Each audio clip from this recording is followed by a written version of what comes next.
very happy to be invited by you to Chicago again. To me, this feels oddly appropriate. It seems oddly appropriate to be speaking to you in Chicago because I was originally trained as a sociologist by teachers who themselves have been trained in Chicago by members of the famous Chicago School of Sociology. And I was deeply influenced by that school of thought, by the philosopher George Herbert Mead and his followers in the sociology department at Chicago, Herbert Bloomer and many others. Despite my later analytic training, I have never been successful in insulating psychological from sociological analysis and vice versa. In a fundamental sense, in the last analysis, psychoanalysis, like every other element of the cultural ideological superstructure, is, I believe, shaped, though not entirely determined, by the socio-economic substructure. I remain kind of a neo-Marxist thinker in this respect. So I think of what follows, therefore, as a contribution to the emergent field of psychosocial studies. I think we've reached the point where psychological and sociological thinking need to merge. I mean, Durkheim almost defined the field of sociology as not psychology. Sociologists were trained to be hostile to psychological and biological thinking. One recent sociologist wrote an article with an interesting title, Why are sociologists biophobes? I think that's what he called them. Phobic of any kind of biological or psychological reductionism, allergic to it. So the two fields really stayed very much apart. There was a recent book written about, the title was The Unhappy Divorce Between Psychoanalysis and Sociology. And they're, of course, trying to overcome that split. Okay, for decades, what Freud, 1933, himself regarded as, quotes, the preferred field of work for psychoanalysis, namely the problems which the unconscious sense of guilt has opened up, its connections with morality, education, crime, and delinquency, unquotes, has been displaced in favor of a preoccupation with trauma, abuse, deprivation, and environmental failure, displaced in favor of the ways we are, quotes, more sinned against than sinning. That's from King Lear, Act 3, Scene 2. Remember, Lear says, I am a man more sinned against than sinning. Freud and his followers illuminated the ways in which we are often the unwitting agents of our suffering, unconsciously contriving to refine and perpetuate our childhood pain, clutching defeat from the jaws of victory, fearing success, being wrecked by success, committing crimes in order to be caught and punished, finding partners to punish us so we need not do so ourselves, addictions to destructive substances, activities, and people, developing painful, hysterical, and psychosomatic conditions largely due to our unconscious guilt and the need for punishment for real or imagined crimes. But over time, this perspective came increasingly to be superseded by a discourse of victimization at the hands of not good enough mothers, absent authoritarian or abusive fathers, and other varieties of parental and societal failure. There is no denying the reality of trauma, exploitation, and injustice. But trauma induces rage, mostly turned against the self. Although unjustified, abused children nevertheless blame themselves and feel guilty and ashamed. Yet, according to Heinz Kohut in 1978, guilty man had been disappearing in our culture, being replaced by tragic man, who suffers not from internal conflicts among id, sexual and aggressive drives, ego, reason and reality testing, and superego, the harsh inner judge, but from emptiness and fragmentation states of a disordered self. Earlier on, Erik Erikson in 1950 wrote that whereas in the past patients thought they knew who they were and who they ought to be, but came to therapy because they were having trouble being it, the modern patient doesn't know who he is or who he ought to be. 2 decades later, Herbert Marcuse in 1970 claimed that the Freudian conception of the structured and conflicted human psyche had become obsolescent due to societal changes, producing the unstructured personality that Christopher Lasch in 1979 referred to as the narcissistic personality of our time, unquote. So for Marcuse, Freud had been right, but he was now wrong because society had produced a different self.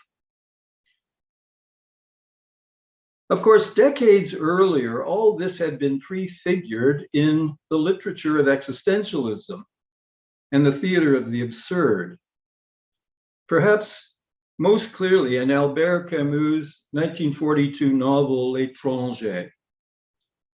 When his mother dies, or he's having sex with a woman who wants him to say he loves her, or he shoots a stranger on the beach, or prior to his execution, a priest offers to hear his confession, Meursault feels nothing and remains indifferent. Many contemporary psychoanalysts seem no longer able to see or hear, let alone speak to, the unconscious guilt lurking behind and driving this behavior. However empty, bored, and indifferent he is, Meursault manages both to kill and get himself killed. By the late 1950s, Sandler, 1960, had already noted that in the indexing of cases at the Hampstead Clinic, there was, quotes, a tendency to veer away from the conceptualization of material in superego terms, unquote. He was wondering why, quotes, therapists have preferred to sort their clinical material in terms of object relationships, ego activities, and the transference, rather than in terms of the participation of the superego, unquote. 2 decades later, Arlo, in 1982, observed, quote, superego function has been shunted to one side by the current preoccupation with the persistence of the regressive reactivation of archaic idealizations, unquote.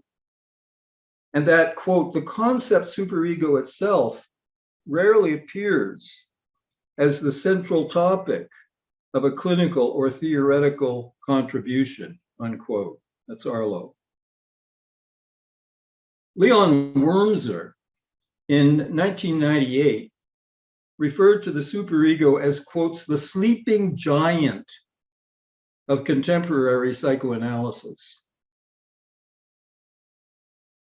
While the giant slept, having been anesthetized in both society at large and the psychoanalytic thinking it encouraged, the foundations were laid for the dismantlement of the social state and for the economic crisis of 2007-8. The flight from self-regulation, superego, guilt, and conscience in psychoanalysis paralleled deregulation in the economy and society. So here's my Marxism again. Deregulation in society is paralleled by the flight from regulation and regulators, superego, guilt, conscience in psychoanalysis itself. Psychoanalysis is a reflection of what's going on in the socioeconomic sector. It was no accident that the forgetting or evasion of guilt in psychoanalytic thought coincided with the shift from productive industrial to consumer capitalism, the emergence of the culture of narcissism, and the rise of neoliberalism or market fundamentalism. Ironically, the psychoanalytic preoccupation in the 1970s and 80s with the states of shame suffered by narcissistic characters incapable of bearing depressive or reparative guilt, we were focused on the states of shame suffered by people incapable of experiencing mature guilt, that is, depressive position, reparative position, guilt. They certainly were not incapable of experiencing persecutory guilt, paranoid schizoid position, persecutory guilt, which is almost indistinguishable from shame. In the paranoid schizoid position, shame and guilt are both persecutory states and hard to distinguish, I think. But yeah, in the 70s and 80s, we were concerned with these states of shame suffered by people incapable of experiencing mature guilt. But this coincided with the flight from guilt in psychoanalysis itself. While shame is a manifestation of the self-preoccupation that characterizes the culture of narcissism, depressive or reparative, as distinct from persecutory guilt, is not. For mature guilt involves moving beyond the realm of self-obsession, paranoid schizoid position, into the field of recognition and concern for the other, the depressive or reparative position. In several streams of psychoanalytic thought, the central role of guilt evasion in pathological narcissism was obscured. The role of guilt evasion in pathological narcissism was obscured, an instance of what Russell Jacoby in 1975 referred to as the social amnesia, in which, quotes, society remembers less and less, faster and faster, and in which the sign of the times is thought that has succumbed to fashion, unquote.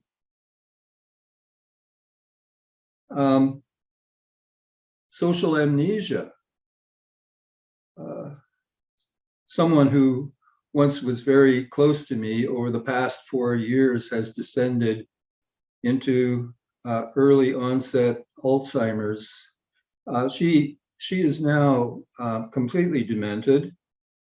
My son and I go and visit her every weekend. She doesn't recognize us any longer, but she still lets me take her by the arm and walk her around, and she lets me feed her grapes.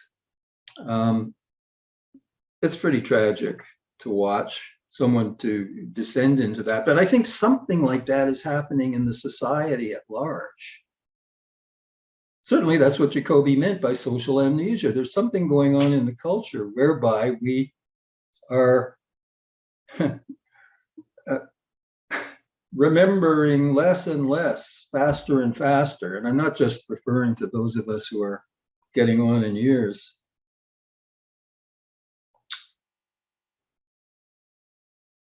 Prior to the 1960s, psychoanalysts viewed superego analysis as central to the analytic process. Some analysts never lost sight of Freudian and Kleinian insights into the dynamics of guilt and self-punishment in what Freud, 1916, called moral masochism, the varied forms of self-harm and self-defeat. In Man Against Himself, which I regard as one of the great classics of psychoanalysis, Karl Menninger, 1938, documented the range of what he called guilt substitutes and suicide equivalents. Guilt substitutes and suicide equivalents through which we unconsciously torture ourselves and unknowingly practice what I view as a type of archaic sacrificial religion. You know, we thought that all of that stuff is in the past, you know, the fish aren't coming anymore. Round up some virgins to throw into the volcano.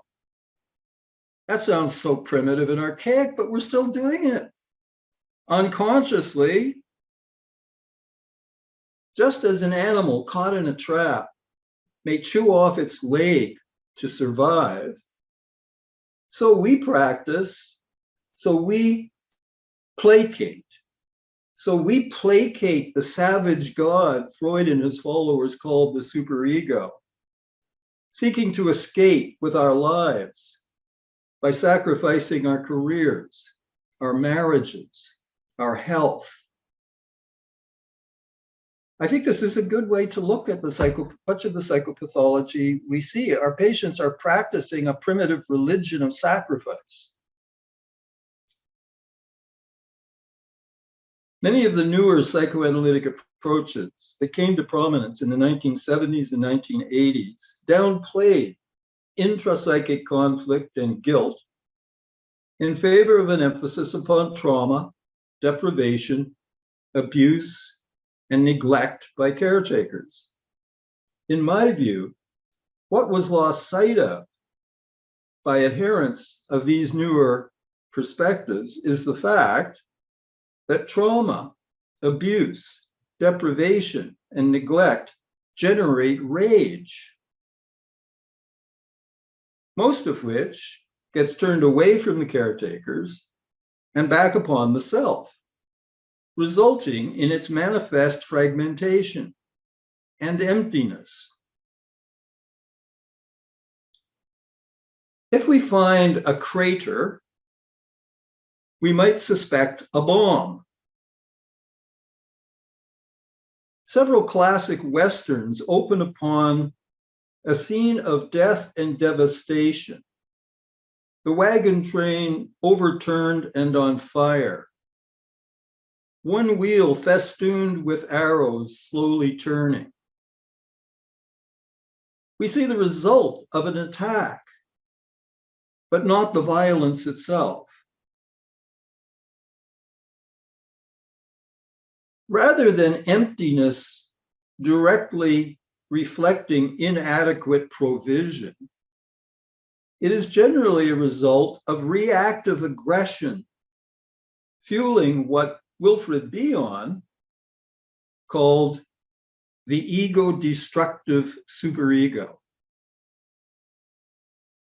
It is for this reason that a simple therapy through provision of what Cole had referred to as self-object function, and my old supervisor, Howard Bacall, in 1985 called optimal responsiveness, is, although a necessary element of therapeutic technique, ultimately insufficient because it fails to address the key pathogen, the ego-destructive superego, that generates the range of persecutory states that characterize the disordered self. Okay, but not all of the guilt from which we suffer is our own. Some is, in Freud's unfortunate and misleading term, some of it is, quotes, borrowed. Borrowed from others who, as my colleague Joe Fernando in 2000 explained, these others, these people induce in others the guilt they themselves will not bear or cannot bear. But here we encounter the kind of victim blaming we saw in Freud's calling his observations on the sexual abuse of children a seduction theory. He didn't call it a theory of abuse. He called it a seduction theory, as if the abuser is sweetly seducing the child with lollipops. Seduction theory. So here we've got a similar kind of thing. In the present instance, the child did not ask to borrow the guilt that was induced, nor did the parent want it back.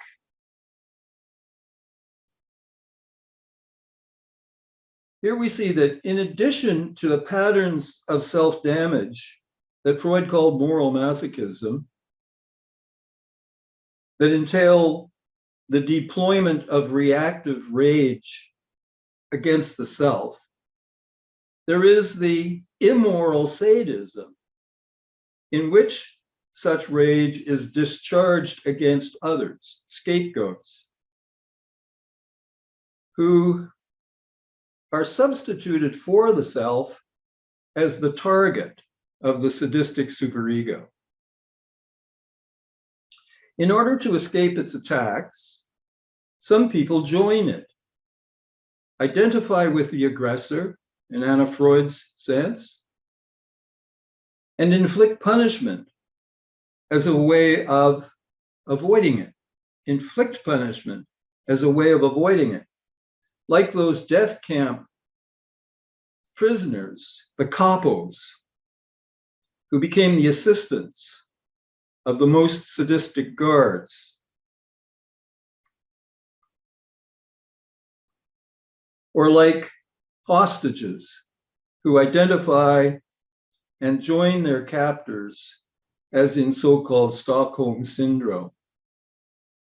In these ways, a critical superego is embraced and self-persecution escaped by targeting others.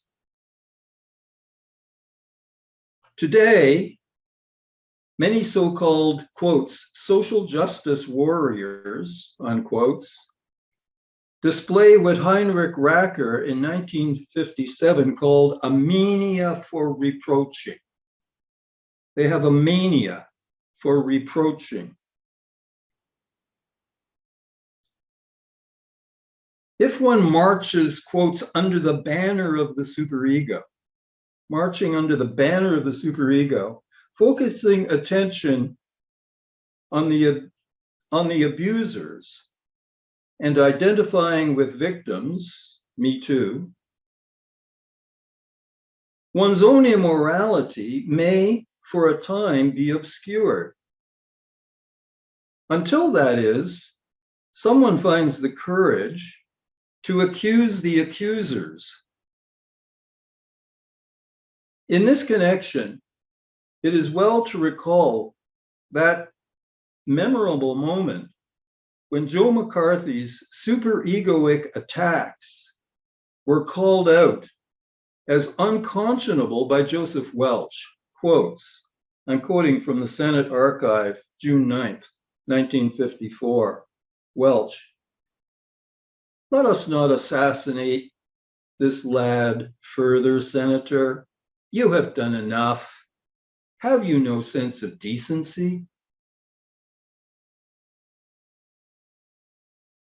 There is no need to call into question descriptions of the manifest social changes in the presenting problems patients bring to therapists, other than to say that the generalizations are exaggerated, just as we continue to see the old hysterias, tics, paralyses, globus hystericus, etc., that some claimed had disappeared, being replaced by the so-called new hysterias, fibromyalgia, chronic fatigue, environmental illness, irritable bowel syndrome, etc. So in addition to emptiness depression, we see plenty of the manifestly guilty variety. For the psychoanalyst, as for the courtroom judge, a person's claim that he is not guilty, or in our case, the claim that he does not feel guilty, is the beginning, not the end of an inquiry. Evidence must be marshaled and critically reviewed. In fact, it is my thesis that tragic man and guilty man are not distinctly different disorders at all. For progress in therapy generally reveals that underneath the manifest emptiness of tragic man lies the self-directed aggression of guilty man. I can well imagine having Camus' Meursault on my couch and witnessing the gradual emergence of the rage, and then the shame, and then the guilt, and then the tears underlying his manifest indifference. Meursault is a frozen man in need of therapeutic thawing. The emptiness and fragmentation of the self is brought about precisely by the persecutory and annihilating superego. Of course, this is not merely the Freudian superego formed at the end of the Oedipal phase at 5 or 6 years of age, but the pregenital superego formed in the first year of life as an internalization of the bad persecutory breast, as Melanie Klein taught us, an annihilating part object that lies beneath and at the core of the later Oedipal development. Over the last decade or so in psychoanalysis, issues concerning the superego, guilt, and conscience have, to some extent at least, begun to return from repression. Around the time of the Occupy movement and the emergence of whistleblowers like Assange, Manning, and Snowden, psychoanalytic books and articles began to appear with titles such as You Ought To, a psychoanalytic study of the superego and conscience, Barnett, 2007. Guilt and Its Vicissitudes, Psychoanalytic Reflections on Morality, Hughes, 2008. The Quest for Conscience and the Birth of the Mind, Reiner, 2009. The Still Small Voice, Psychoanalytic Reflections on Guilt and Conscience, Garbeff, 2013. Reflections on the Absence of Morality in Psychoanalytic Theory, Frateroli, 2013. And Guilt, Origins, Manifestations, and Management, Akhtar, ed. 2013. No doubt this partial comeback was a reflection in psychoanalysis of a dawning recognition that the culture of narcissism had gotten us into hot water. What Rangel, 1980, now there's a guy who was on the ball. He had his finger on he's one of the very few who had his finger on what was going on in the culture. Leo Rangel, 1980, in his book, The Mind of Watergate. You know, like he got discharged from the US Army after the Second World War, and he moved to California at the same time Nixon. And he started watching and keeping notes on Nixon because he knew Nixon was a crook. The Mind of Watergate, 1980. In that book, he refers to what he calls, quotes, the syndrome of the compromise of integrity.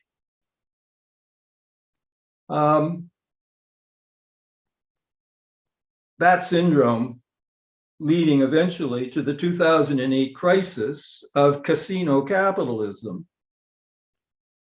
In conflict among ego, id, and superego, defenses may be directed against the id, as in neurosis, but they may also be directed against the ego, the superego, and the conscience.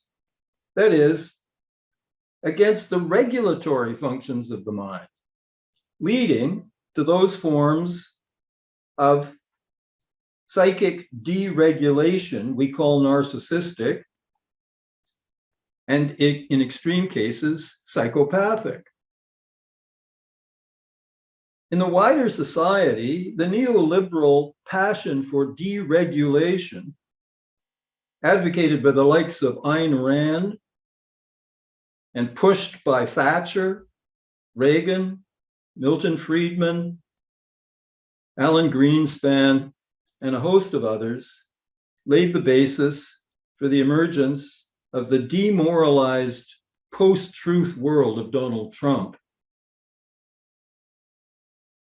Although generally found on opposite sides of the political spectrum, today, the narcissistic sociopathic types on the right are joined on the pseudo-left. God, I hate it when people refer to the social justice warriors as leftists.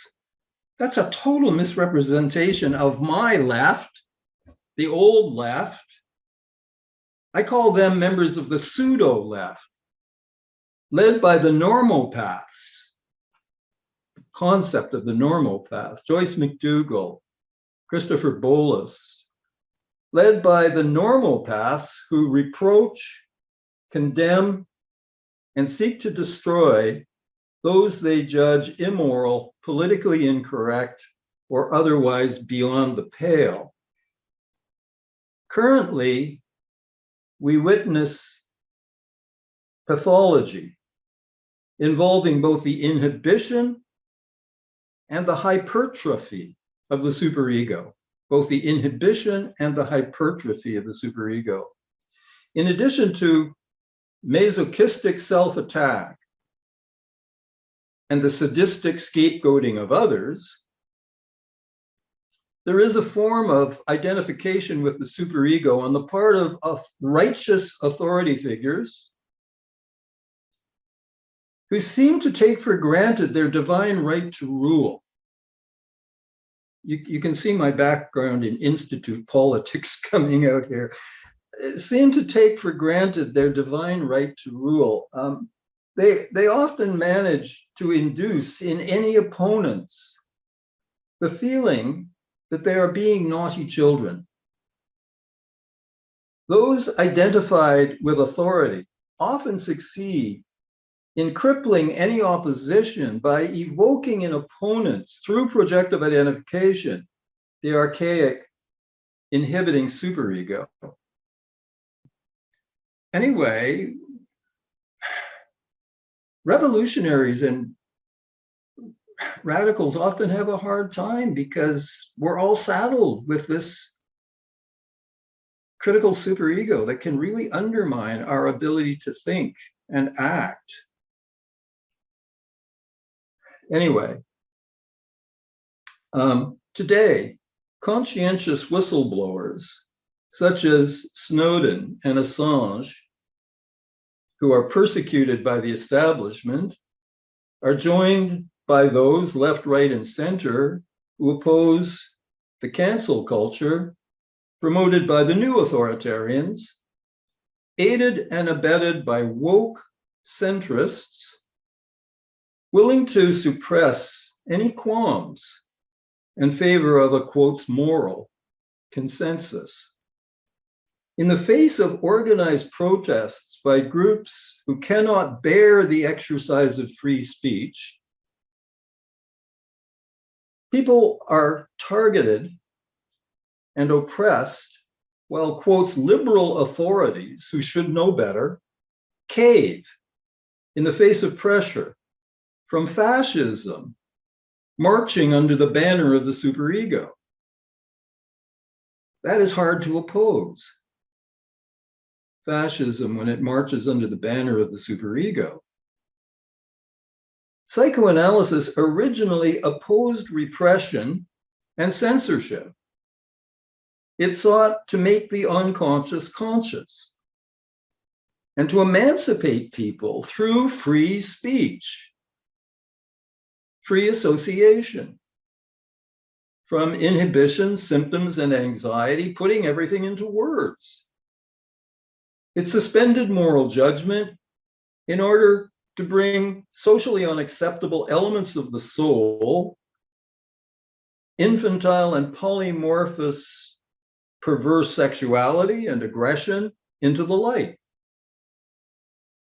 While we have rightfully sought to overcome our racism, sexism, heterosexism, classism, and other socially structured patterns of injustice, today, in the face of a new Puritanism, it might well be difficult, even impossible in some psychoanalytic circles, to teach Freud on sexuality, let alone Robert Stoller and Otto Kernberg, who argue sexuality has to a degree, be transgressive, that is, naughty, in order to be worth having. If it isn't naughty, what's the point? Say Kernberg and Stoller, and I obviously agree with them about this, but how do you teach that these days? In today's climate, how do you teach that? Today, as always, human beings suffer conflict among id, ego, superego, and conscience, and resort to defensive strategies in attempts to minimize frustration, anxiety, and guilt. In addition to the defenses and resistances inhibiting the sexual and aggressive drives of the id, there are those directed against the superego and conscience, resulting in the syndromes of compromised integrity. One variant of these is that in which identification with the aggressor, the hypercritical superego, defends against both the id, which is projected onto the offenders, and the conscience, resulting in unconscionable sadistic attacks upon those whose speech or actions are considered to be incorrect and reprehensible. This is an increasingly widespread social pathology that is spreading like a virus, especially in the humanities and social science faculties of North American universities, with the contagion spreading even into psychoanalytic societies. I'm supervising a young woman psychologist who was hired to teach psychodynamic studies in the summer session. Maybe I shouldn't name the famous school of social work that used to be psychoanalysis friendly. The students just wanted her to completely condemn Freud and psychoanalysis, and she would not do so. You know, her attitude was, yeah, Freud made some big mistakes. There's some nonsense in Freud. How could there not be? But there's also something enduringly valuable in Freud that we need to learn from. Well, they demanded she apologize for saying that. She heard them in the lunchroom talking about how they were going to punish her. She refused to apologize. She quit her job. She quickly packed up and left the campus because she was fearful of violence. Well, you've all heard these stories. That's just the most recent one that I've heard. Lots of the smartest young people are giving up on academia as a career. They're walking out on their PhDs. They're finding something else to do. I got out 10 years ago. I had academia at the best time. It started going this way as I was getting ready to leave. Unfortunately, Freud's blurring of the distinction between superego and conscience has impaired psychoanalysts' capacity to recognize and avoid infection by this form of psychopathology. In this area, psychoanalysis is as vulnerable as the general public to abusive behavior enacted under the banner of the superego by police, judges, priests, and social justice warriors. Psychoanalysts should, of all people, remember that you can't tell a book by its cover. Beneath what appears to be an admirable concern for justice may lie, as Nietzsche, among others, taught us, a destructive will to power and revenge driven by envy, resentment, and other forms of malice that need to be called out and opposed by people of conscience. In my view, unconscious guilt and the unconscious need for punishment motivates myriad forms of self-sabotage and self-destructiveness in people whose chosen guilt substitutes allow them to have no clue that they suffer from guilt.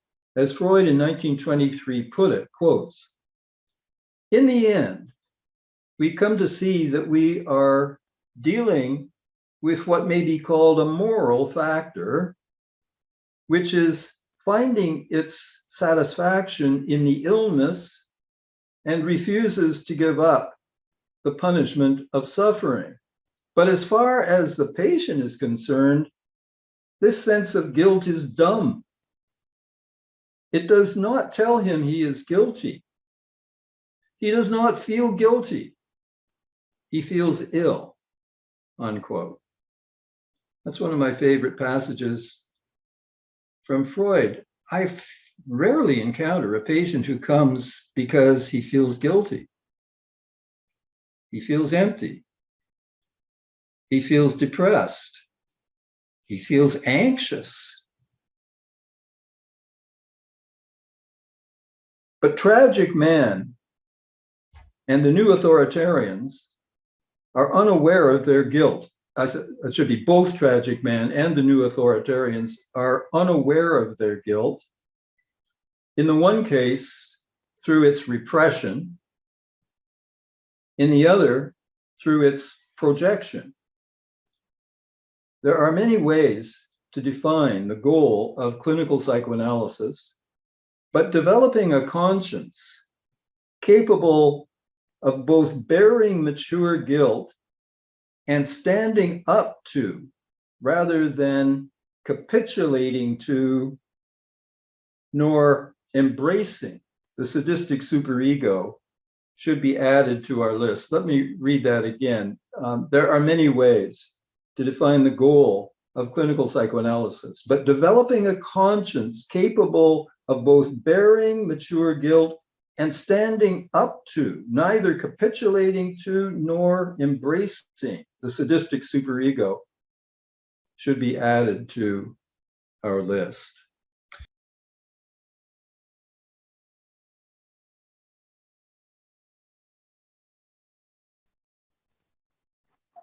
Okay, I hear you. That's what I wanted to say. So the origin would be like the sadistic superego. That's where we have the guilt. Yeah, and then you can ask, what's the origin of the sadistic superego? Right, exactly. Civilization. Rage. I'm just following Freud here. For Freud, what is the superego? It is id aggression turned around against the self. You know, people kind of castrate the superego, especially sociologists. They think the superego is just the internalized norms of the culture. No, that's a superficial second layer. But Freud is very clear that the real engine of the superego is id, hatred, and aggression turned back against the self. And why is the id so full of hate and aggression? Because of frustration, trauma, abuse, deprivation. Okay, abandoned, deprived, abused, frustrated children hate. But they can't afford to hate their caretakers. That would make things only worse. So they chronically and automatically turn this rage and aggression on themselves. I see. Thank you. Is there like any? So what is the superego versus the internalizing rules? Are you saying that there's no difference? Oh, it's a two-layer. Freud describes the superego as having two layers.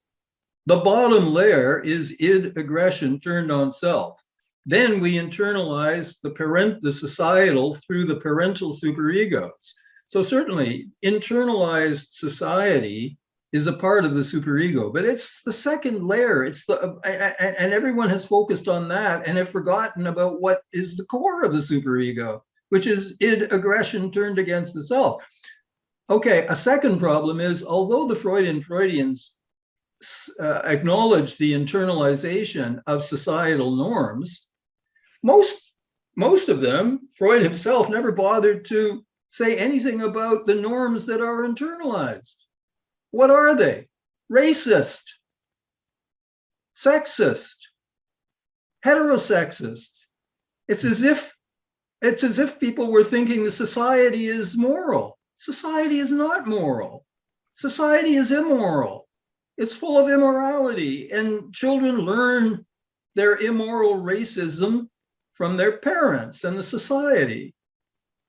And that's where they learn their sexism. And that's where they learn their heterosexism. That's all in the superego. Freud is pretty uncritical of the superego. I mean, clinically, he's critical of it because he understands that the sadistic superego is at the core of all psychopathology. I mean, different categories of patients deal with the sadistic superego differently. The paranoid psychotic projects the hostile superego in a massive way, and he feels there's a plot against him. Authorities are plotting and planning to destroy him. His superego is projected out in a psychotic way. Okay, other people deal with the superego in different ways, but clinically, Freud knew the superego was the problem. But he was really divided because, like in his sociological writings, like Civilization and Its Discontent, suddenly the superego is a good cop saving us all from a descent into barbarism. And he blames human destructiveness on the animal in man. The id is rooted in the drives which are rooted in the body. They have a somatic source. And so ultimately, Freud blames human destructiveness on the animal in man. And that, of course, is totally wrong because animals are incapable of evil. Only humans are. I mean, our destructiveness is uniquely human. This is probably the area where psychoanalysis has been the most in error, blaming our destructiveness on something we share with animals. What we do share with animals is conscience. The latest, for the last 30 years, animal studies have been showing how altruistic animals are, how they respond with care to other members of their species, how social they are. This idea of the beast, the myth, only humans are beastly. Animals are not beastly. Mm-hmm. So yeah, we're getting away from the superego, but I mean, Merceau is frozen because he's got a hostile superego. He has no clue that he does. Therapists who work on a manifest content level. Well, you know, I remember James Grotstein coming to Toronto and shocking everyone, but I loved him for it. He opened his lecture by saying, the trouble with psychoanalysts is that we believe our patients. Now, he wasn't saying we should massively disbelieve them. Sometimes they tell us the truth, or a bit of it. But patients come not, very often they come not having a clue as to what's really going on in their souls. I mean, I get these business guys who are having panic attacks. They have no clue that they are angry or enraged. And often they are very angry. They don't know, they don't want to know. They're terrified that their anger is going to erupt. That's why they're having panic attacks. It's like the volcano. They're afraid the volcano is going to erupt. Only they're denying there's a volcano. So we have to be working with the unconscious. Because if we work on the manifest level, we're going to be sucked into the patient's self-deceptions. Menninger, he's talking about guilt equivalence. What about all of the alcoholic patients? They're drowning their guilt with vodka or weed. They're numbing themselves against their anger. Yeah. Okay, I think we have time for one more. This is a two-part question that was in the chat. Could it be argued that the social justice warriors are eliciting guilt associated with privilege? And then the second part is, could the mania of reproaching be linked to rage associated with generations of trauma? Well, let me start with the latter, and then you remind me of the first part. Of course, generations of trauma leads to rage. And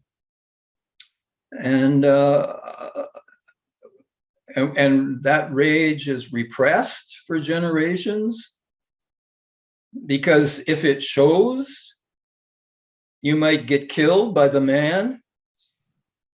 So you repress it. And when it finally comes out, as it should and must come out, it can't come out in a controlled way. It's going to come out in an uncontrolled way, probably. The challenge is to control it. I'm not wanting people to bury it again. They have a right to be angry, and their anger has to come out, and we, the privileged, have to hear it. And it's not easy to hear it, but we have to hear it. But ideally, their rage would come out in a more controlled and effective way. But of course, rage that's been built up like that and repressed, it doesn't come out in a controlled and effective way. It comes out in terms of smashing things and burning buildings. And that just makes things worse. So I'm all for the rage coming out, but let's try to help people by listening, but let's try to help them bring it out in a way that will be effective. Now, what was the first part, Ryan? Yeah, the first part is, could it be argued that the social justice warriors are eliciting guilt associated with privilege? Yeah, I have, of course. There's no doubt. There's no doubt of that. When you're privileged and you're challenged for privilege that you've just always taken for granted, it's hard to hear. It often seems, it feels unjustified. It's hard to hear things like that. It's so when bourgeois, white, privileged people are confronted, yeah, it's hard to hear. We don't want to feel guilt. Guilt is really unpleasant. We want to evade guilt, so we don't want to hear it.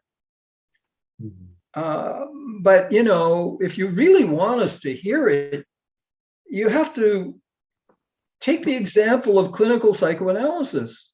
Mm-hmm. How do we get patients to hear things they don't want to hear?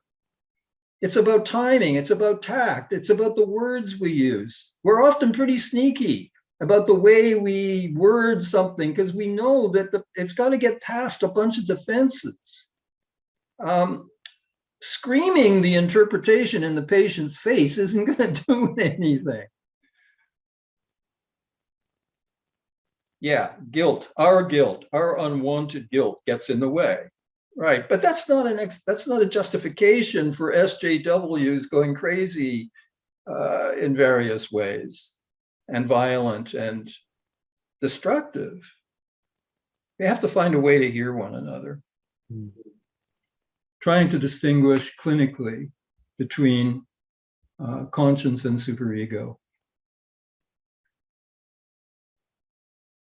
My old mentor, Eli Sagan, had referred to Mark Twain's Huckleberry Finn to make that same distinction. Huck is a product of a racist society. He's beaten by his father. He runs away. He's floating down the Mississippi on a raft. He's joined on the raft by Jim, a runaway slave. But Huck's racist.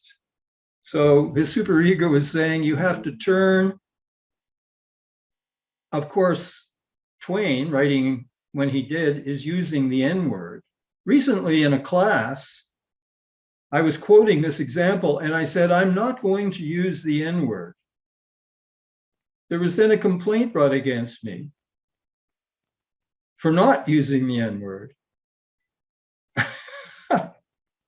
Anyway, Huck is trying to justify turning Jim in. So he tries to draw up a list of Jim's bad qualities, but he can't find any bad qualities. Finally, Huck says, to hell with it, I'll go to hell. And he tears up the letter informing on Jim. Now, he's having a breakdown because his conscience is pulling him in one direction and his superego in the other. That's a beautiful example of that conflict, but I've just given you another example.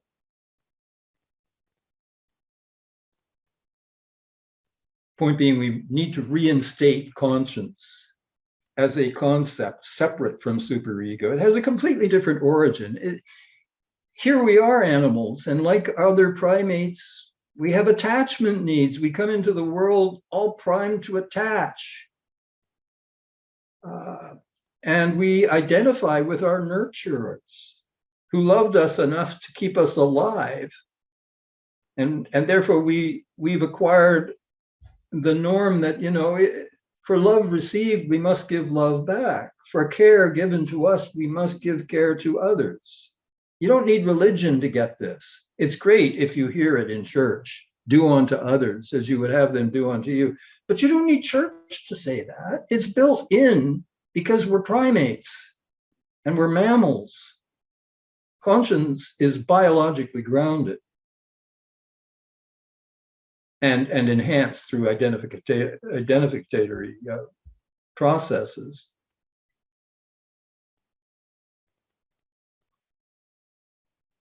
I think in many analyses, there comes an existential turning point at which some patients find themselves equipped to begin to actualize the true self, Winnicott, at whatever painful cost to themselves and others, while others are unable to do so, feeling forced to settle for less, and as a result, opting for lives of, quotes, quiet desperation.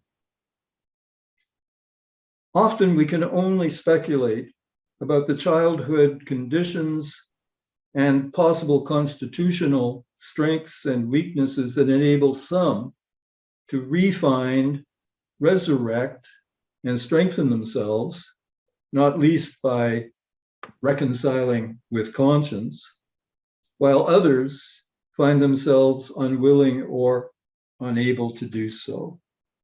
Can you talk about how the superego prevents a development of the D position? So I think they're referring to the depressive position in Kleinian theory. Right. Well, I think of the superego as belonging to the paranoid schizoid position. We can talk the way Strachey does about modulating the superego. If we go that route, which psychoanalysts mostly have done, even though Freud, Ferenczi, and Alexander did not want to go in that way. I mean, Strachey really rejects Freud without saying he was doing so. In his late career, Freud was calling for the demolition, that's Freud's word, demolition of the superego. Alexander referred to the superego as something like the appendix, a no longer useful organ that could be just eliminated. Ferenczi, Sándor Ferenczi, said there is no complete analysis without the complete elimination of the superego. They thought the moral function should be handed over to the ego because Freud, Alexander, and Ferenczi were rationalists. They thought that the rational, scientific, reasonable ego could be a moral guide. They were wrong. It cannot. Since the 18th century, we've known that you cannot deduce an ought from an is. Science is descriptive. It cannot be prescriptive. It can tell you that smoking causes cancer, and it can tell you that cancer causes death, but it can't tell you that life is worth living.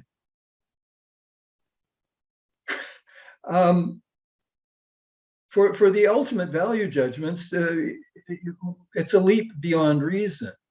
It's not a left hemisphere, it's a right hemisphere issue. Our values don't come from science. They come from many sources. A lot of them come from society, internalized, but conscience comes from somewhere else that often allows you to defy society. Anyway, the field went with Strachey, who calls not for the elimination of the superego, but for the modification. Now, the problem with Strachey is he doesn't tell you where do we get the directions as to how to modify the superego. I mean, mainstream psychoanalysis, they don't like my idea of reinstating conscience. They prefer to stick with Strachey and talk about superego modulation, but they're assuming conscience. Because your idea that a person's superego needs to be modified in this direction as opposed to that direction, that's a conscience, a value distinction you're making. Where do you get that? That comes from conscience. Well, can you bring me back to the original question now, Ryan? Yeah, of course. And you've touched on this a little bit, but can you talk about how the superego might prevent, can you talk about how the superego prevents a development of the depressive position? Does the superego get in the way of reaching that? Well, yeah, it belongs in the paranoid schizoid position. It's intrinsically harsh and judgmental. It does not want to be displaced by conscience. It's a source of many different types of resistance. If I follow my conscience, I can expect a superego attack. Imagine being Edward Snowden. Okay, he was raised in a military family. They'd all sworn allegiance. He'd sworn allegiance to not reveal state secrets. But the voice of conscience is telling him, you've got to blow the whistle. Imagine his superego attacking him. I'm sure he had a huge struggle, sleepless nights. And then after the fact, his whole government raging at him, wanting to get their hands on him so they can imprison him and torture him like they're doing to Julian Assange. Wow, what a struggle. The superego wants dominance over the personality. It wants hegemony. It sees the conscience as a threat. It will try to discredit the conscience. It will try to make you confused so that you can't think clearly. It will attempt, like those colleagues of mine, to make you think you're just being a naughty, narcissistic boy, to oppose them. Don't I know that they represent the truth and the right and the good? The superego will try to tell you that you're suffering from a bit of psychopathology. You're rebelling against God.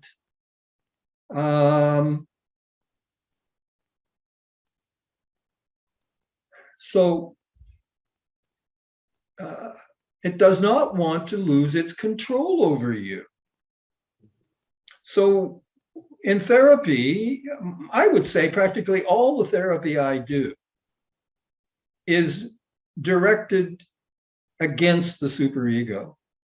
I'm trying to help people stand up to the superego. I'm trying to help them tell it to fuck right off.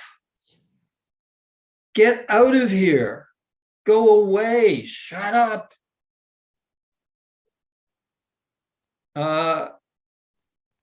And as patients get well, they get strengthened against the superego. They know what it is. It's the devil. It's the devil.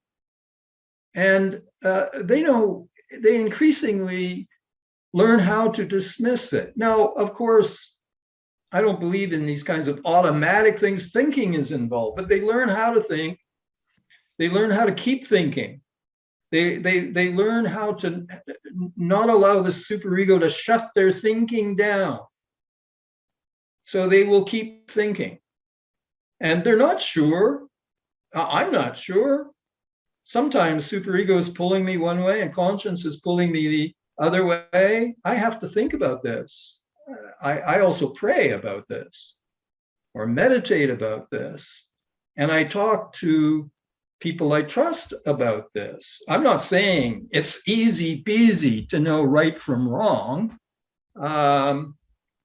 Although, those experiments done by Bloom at Yale with kids who are like 6 months old, and they're not having any trouble knowing right from wrong. There's the red rabbit is the blue rabbit is good. The red rabbit is bad because the blue rabbit is trying to push this thing up.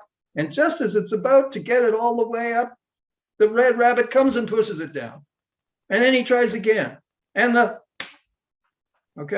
finally, he's pushing it up and oh no, he's not a rabbit, right? He's some other striped creature. Yeah, he's trying to, and the red rabbit pushes him down. And finally, the good rabbit comes and helps him push it up. Then the little theater closes, and then they bring out the two rabbits, a red one and a blue one, and the children always choose the good rabbit. Now, mind you, it gets complicated because they start bringing out the bad rabbit with a cookie. Whereas the good rabbit has no cookie. Pretty soon it's 2 or 3 cookies and the kids are wavering. But at the beginning, the kids are always choosing the helper. And like they're 6 months old or something. There's time for some socialization, but God, they don't even have language yet. But they do have nurturing, and they're identifying with their good mothers who feed them.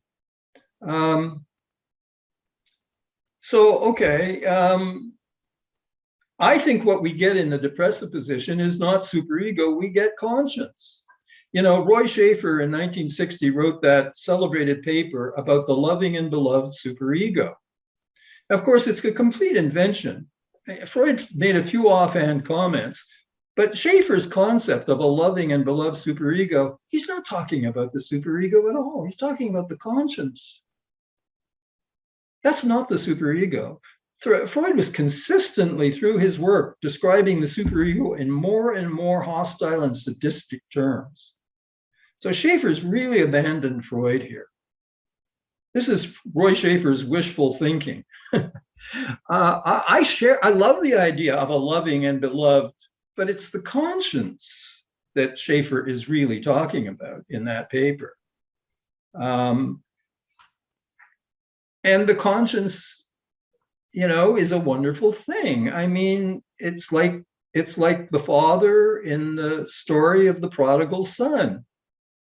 You've been off whoring in Babylon, and you're poverty stricken, and you crawl home with shame, and father is delighted. Slay the fatted calf. We're having a party. Your brother, my son, is home. He's forgiven. Conscience welcomes us when we reconcile our behavior with conscience, which is fundamentally reconciling our behavior with a principle of reciprocal love. And when you reconcile your life with your conscience, superego can't get at you anymore. I mean, I think of the superego as like the Gestapo. I mean, if you are out of sync with your conscience, watch out. The Gestapo can get you. And you can't defend yourself because you've got one or both hands tied behind your back. When you are reconciled with conscience, you can defend yourself. In the face of attack, you can think. And that doesn't mean you'll win. If they throw you into the lion's den, you'll die knowing you're in sync with conscience. I don't think there's any magical thinking really involved with this. I'm not saying it's easy to live a life reconciled with conscience. None of us can do so perfectly. We're human, we're broken. We're going to sin one way or another. But there's a life, you know, aside from just giving into all of that sinning, devoting your life to opposing it and trying to return to the proper path. That's an ongoing conscientious struggle that we all need to engage in. When we're on the path, we're a lot happier. When we're off the path, we suffer. Superego makes sure we suffer. I hope I've answered the question. How do we discriminate the voice of conscience from the voice of the superego? All I can say is I don't think the conscience is heterosexist. I don't think the conscience really cares about those issues. The conscience is all about love. It's all about what's loving. I think it's also about what's authentic. I think the conscience and the true self are almost the same thing. Certainly, I think the conscience is anchored in the true self. And I think that therefore, it's very much concerned about what's true versus what's pretend.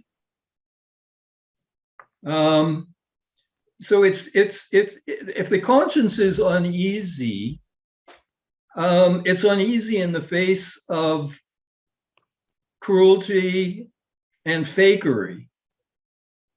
It wants to be true and loving.